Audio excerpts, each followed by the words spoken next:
Hello everybody, this is Ice from the Nerds Den here, doing a review on Days Gone. Days Gone is a game that has been long awaited for first-party PlayStation enthusiasts. The game unfortunately falls short on what could have been a promising adventure, and here's exactly why. Days Gone starts with a pandemic infection wiping out humanity. From the start of the infection, you play as a bland one-dimensional character, Deacon St. John, a bounty hunter who stayed in the Orkin region to find answers about his past and the origin of the infection.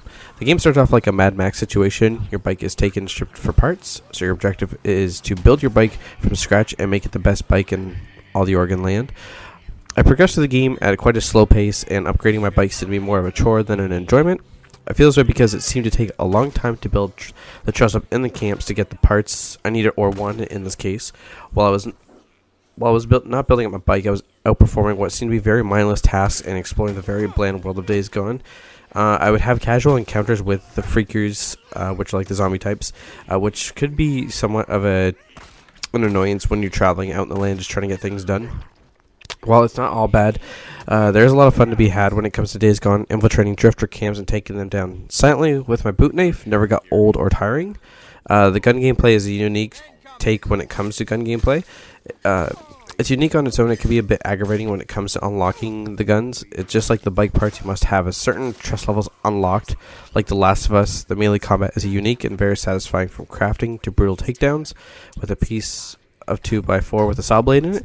Another thing that is like The Last of Us in the game is the crafting system of collecting resources to craft things like Molotov cocktails and medical kits.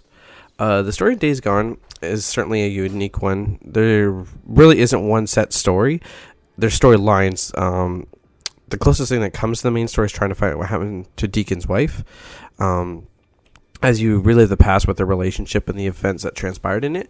But there's so many storylines in the game, none that are very captivating, and seems to take so long just to complete one of these stories, and it's a complete unnecessary pace for the game. It feels like it's too long. It takes so much amount of time just to finish one storyline, I should say, in this case. In reality, while playing this game, I felt like I was going from one mind-numbing mission to the other, because I felt like I was doing the same thing over and over.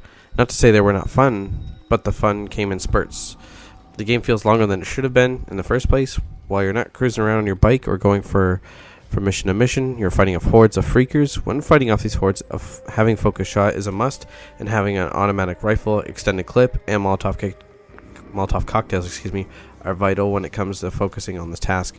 And it can be a lot of fun when you have all these things here, and it also can be frustrating if you don't. Days Gone suffers from performance issues. The open world is very bland. It would have done better as a linear game, and it falls short when it comes to the fun factor. What could have been a great game seems like it tried too hard to keep up with the big boys in the first party studios. Days Gone for me gets a 7 out of 10, and it's been Ice from the Nerds Den. Have a great day.